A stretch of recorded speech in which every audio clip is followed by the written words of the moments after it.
Assalamualaikum warahmatullahi wabarakatuh.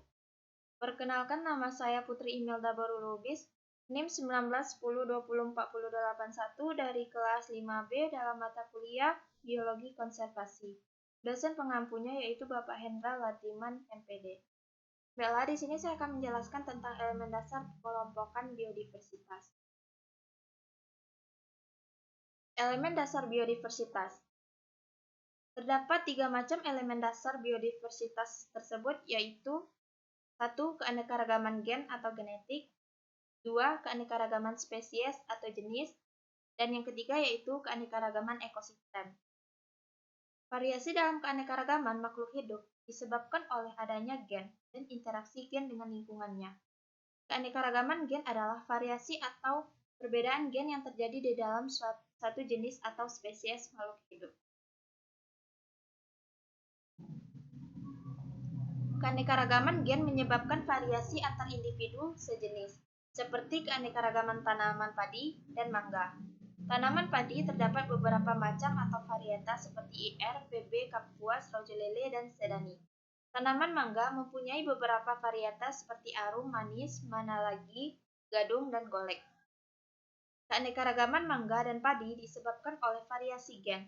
Perbedaan variasi gen menyebabkan sifat yang tidak tampak genotip dan sifat yang tampak fenotip pada setiap makhluk hidup menjadi berbeda. Pengelompokan biodiversitas. Pengelompokan tingkat gen. Keanekaragaman sifat genetik pada suatu makhluk hidup dikendalikan oleh gen-gen yang ada di dalam kromosom yang dimilikinya. Kromosom tersebut didapatkan dari kedua induknya melalui pewarisan sifat. Variasi makhluk hidup dapat terjadi akibat perkawinan sehingga susunan gen keturunannya berbeda dengan susunan gen induknya. Selain itu, variasi makhluk hidup dapat pula terjadi karena interaksi gen dengan lingkungannya. Contohnya yaitu, bibit yang diambil dari batang induk mangga yang memiliki sifat genetik berbuah dengan besar dan apabila ditanam pada area yang berbeda, maka ada kemungkinan tidak menghasilkan buah mangga berukuran besar seperti sifat genetik induknya. Contoh gambarnya yaitu seperti ini. Pengelompokan tingkat spesies. Keanekaragaman spesies adalah perbedaan yang dapat ditemukan pada komunitas atau kelompok berbagai spesies yang hidup di suatu tempat. Keanekaragaman hayati antar spesies atau tingkat spesies mudah diamati karena perbedaannya yang mencolok.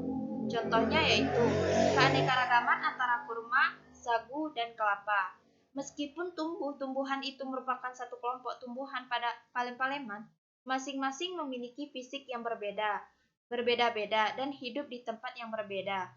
Seperti kelapa tumbuh di pantai, kurma tumbuh di daerah kering, dan sagu tumbuh di pegunungan basah atau sawah gambut. Contoh lainnya ada variasi antara kucing, singa, dan harimau. Ketiga hewan tersebut termasuk dalam satu kelompok kucing. Namun, singa, kucing, dan harimau terdapat perbedaan fisik, habitat, dan tingkah laku. Pengelompokan tingkat ekosistem. Keanekaragaman ekosistem adalah suatu interaksi antara komunitas dan lingkungan abiotiknya pada suatu tempat dan waktu tertentu. Ekosistem dapat terbentuk disebabkan adanya berbagai kelompok spesies yang dapat menyesuaikan diri dengan lingkungannya. Setelah itu, saling mempengaruhi antar spesies dengan spesies dan spesies dengan lingkungan abiotik tempat hidup, semisal suhu, air, udara, tanah, cahaya matahari, kelembapan, dan mineral. Ekosistem berbeda dengan lainnya sesuai dengan spesies pembentuknya.